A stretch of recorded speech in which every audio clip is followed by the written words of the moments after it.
Alors Kharkiv, justement, manifestement, les Russes ont un objectif là-bas, faire fuir les habitants, faute de pouvoir prendre la ville. Alors Marianne va nous expliquer dans un instant ce qu'elle y voit. D'abord, retour sur les dernières attaques russes à Kharkiv, dont celle que nous vous montrions hier, à savoir la destruction de la tour de télévision. Regardez ces explications d'Emma Chala et Raphaël Redon. Hier, cette tour de télévision s'effondre, comme un symbole d'une ville de Kharkiv au bord du précipice. L'infrastructure avait déjà été visée en mars 2022, mais était restée debout.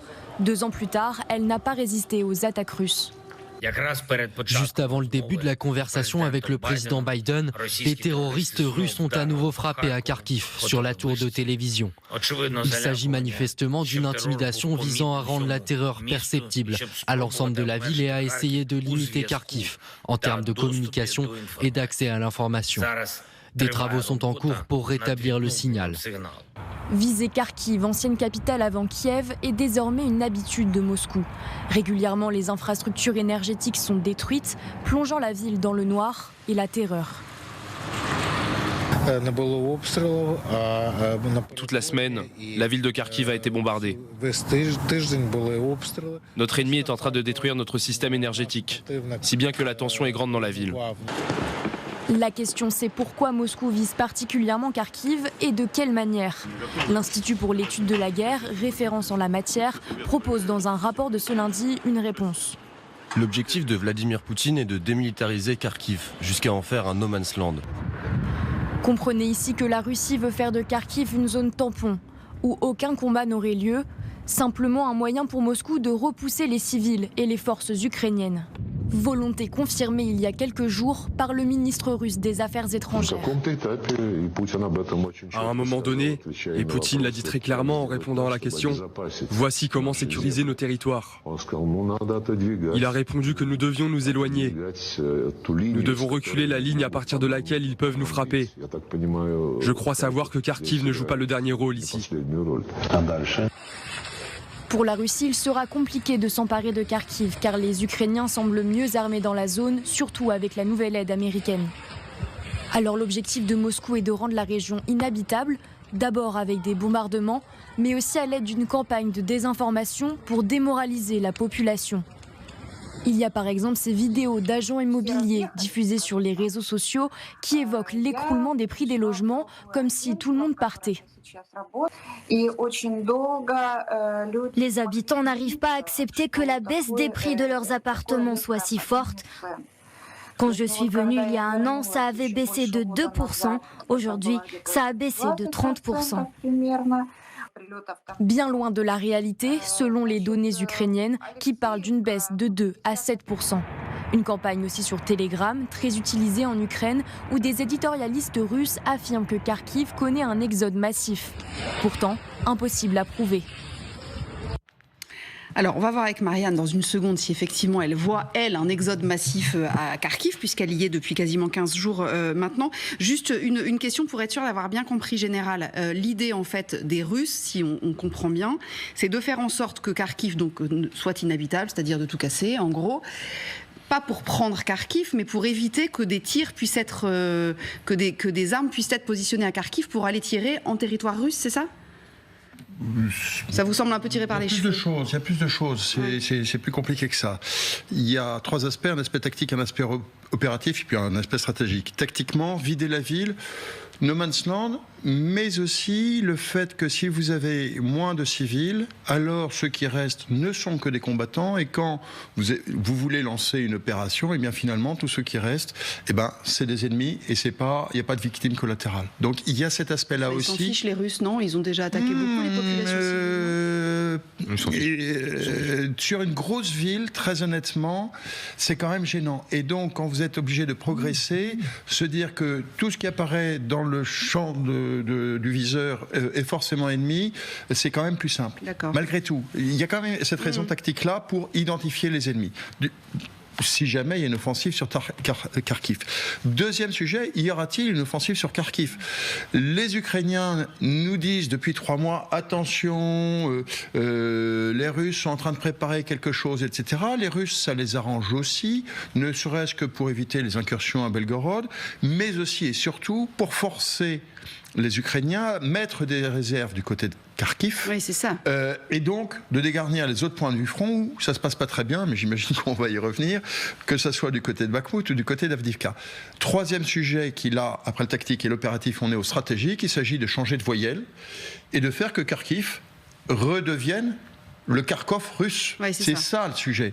Et parce que dans l'imaginaire russe, c'est pas Kharkiv, c'est Kharkov. Et donc, il y a cet enjeu symbolique de la part du Kremlin, et ça explique probablement pourquoi Lavrov a fait cette sortie il y a 4 jours. Alors, est-ce que ça marche ou pas? Marianne Cotonov, vous êtes avec Marine Truchot depuis plusieurs jours maintenant, du côté de Kharkiv. On nous dit rendre un exode massif, faire de Kharkiv un no man's land. Alors, quand on regarde derrière vous, on n'a pas l'impression que la ville soit vidée de ses habitants. Qu'est-ce que vous voyez, vous, depuis 15 jours? C'est pas du tout un exode massif. D'ailleurs, on avait rencontré le maire de Kharkiv qui nous disait que toute la population était revenue. Peut-être pas toute la population, mais en tout cas une grosse partie. Parce que quand nous sommes venus à l'été 2022, oui, c'est vrai que la ville s'était vidée de ses habitants. Là, c'est pas du tout le cas. Juste derrière moi, là, à ma côté, vous voyez un bus qui vient de s'arrêter à l'arrêt de bus. Vous voyez que ce bus est complètement plein. Donc les transports en commun fonctionnent, les restaurants fonctionnent, les magasins sont ouverts. On voit du monde dans les rues. La ville, elle fonctionne, elle marche, elle produit. Donc c'est pas du tout ça. Donc on voit bien que effectivement, les Russes veulent vider la ville. C'est pour ça que les infrastructures énergétiques ont été visées, parce que c'est compliqué par contre. Je vous dis pas le contraire, de vivre sans électricité. Là, en ce moment, les feux de signalisation de la rue où nous sommes sont complètement éteints. Nous étions dans un restaurant, la lumière s'est éteinte d'un coup parce qu'on fonctionne avec des groupes électrogènes. Donc c'est vrai que c'est pas facile. Il y a aussi des pénuries d'eau. Mais bon, en fait, les habitants de Kharkiv tiennent bon et restent là. Ils sont revenus et la ville continue et vit normalement. On le voit encore avec ce deuxième bus, effectivement, on voit que les transports en commun fonctionnent. Mille merci Marianne, merci à Marine également. Tout à l'heure, on verra le sujet que vous avez tourné justement pas très loin de Kharkiv, du côté de Kupiansk, où là c'est très compliqué avec les artilleurs, mais on verra ça tout à l'heure. Vous vouliez intervenir, Natalia? Juste la question, c'est rendre les habitants aveugles et sourds, par exemple en tapant la tour télé, comme on l'a vu hier, en coupant les communications. Ça peut être effectivement une stratégie, sauf que manifestement, elle ne fonctionne pas. Comme le disait Marianne, les habitants de Kharkiv, ils avaient quitté la ville au début de la guerre, ils sont revenus très vite. En ce qui concerne détruire la tour, je pense que là, il joue avec l'inconscience collective des gens en Russie, parce qu'on a appris la révolution russe on a appris le télégramme. Et donc, je ne pense pas que c'est comme la tour de Gleipzig, c'est ça. Quand en 1939, on a appris la tour de la radio et que la guerre entre la Pologne et l'Allemagne a commencé. C'est pas ça du tout. Je ne pense pas. Après, en ce qui concerne cette ville, j'ai l'impression que No Man's Land, c'est pas dans le sens où c'est la ville inhabitée. C'est plutôt dans un sens où il y avait 2 Allemagnes après la Deuxième Guerre mondiale. Il y avait Bonn avec l'Allemagne fédérale, et puis il y avait RDA avec Berlin. J'ai comme un pressentiment que Poutine, ce qu'il veut, c'est revenir à une espèce d'accord 4+2 qui était après la Deuxième Guerre mondiale, c'est-à-dire RDA était une zone où l'OTAN n'avait pas droit de mettre ses armes, et avec la capitale de Berlin. Donc je pense que ce que Poutine veut, c'est de créer, avec les territoires qu'il a pris jusqu'à maintenant, avec la capitale dans Kharkiv, cette espèce de nouvelle RDA où l'OTAN n'aura plus le droit de mettre des... Et c'est ça la zone sanitaire. Je pense qu'il veut créer une espèce de pays intermédiaire entre la Russie et l'Europe occidentale. Alors c'est intéressant comme analyse, évidemment, Marc Semo. La RDA n'était pas une zone intermédiaire. La RDA était totalement intégrée au bloc soviétique et fait partie du pacte de Varsovie. Donc il n'y avait aucune neutralité de la RDA. Je pense, sur Kharkov, pour revenir à ce que disait le général, il y a une symbolique extrêmement forte. C'est une ville qui est russophone, dans son écrasante majorité. C'est une ville qui a massivement voté pour l'indépendance de l'Ukraine. C'est une ville qui a massivement voté dans les élections qui ont porté ensuite Porochenko et après encore Zelensky au pouvoir. C'est une ville où les gens sont partis au début, ils sont revenus. C'est une ville qui résiste. C'est une ville qui s'est mise en position de pouvoir résister avec les écoles dans le métro, etc., etc., etc. Donc pour les Russes, c'est insupportable le symbole que représente Kharkiv aujourd'hui. Parce que ils avaient fait une pression maximum au début de la guerre, ils n'y ont pas réussi. C'est de là qu'était partie la première des grandes contre-offensives ukrainiennes en octobre-novembre 2022, qui avait repoussé les Russes jusqu'à leur frontière. Voilà, très vite. Et donc aujourd'hui, ça reste la ville symbole. Et donc, c'est aussi pour ça probablement, on verra, qu'ils ne vont pas lancer un assaut sur Kharkiv parce que c'est imprenable. Donc ils vont essayer de jouer de leur pouvoir de nuisance. Mais en revanche, il leur faut effectivement probablement une victoire pour le 9 mai. Il y a d'autres endroits du front où ils vont essayer par tous les moyens de percer ces Alors, effectivement, on va aller à Tchassiviar avec Nivin Potros dans une seconde. Juste une question pour vous deux. Kharkiv n'est pas protégé par des batteries patriotes. On sait, alors, ils n'en ont pas beaucoup. Ils en ont 3. Voilà.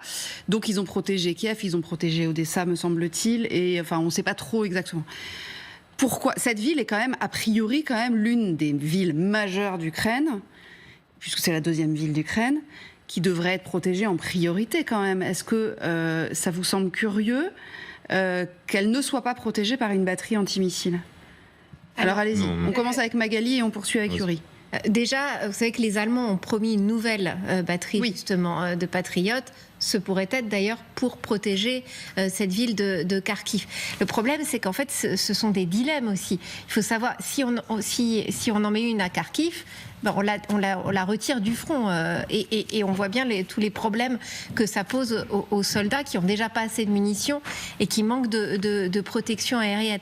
Mais il est évident que lorsque Zelensky ne cesse de marteler qu'il lui faut davantage de batteries de protection aérienne, il pense à Kharkiv et certainement que tout ça va arriver. Et autant Kiev, c'est vrai qu'il y a une vraie bulle de protection, même si elle n'est pas à 100%. On voit bien qu'il y a quand même des missiles qui passent. Mais en effet, Kharkiv sera certainement, vu la campagne de bombardement qui a lieu en ce moment, la prochaine sur la liste. Ouais.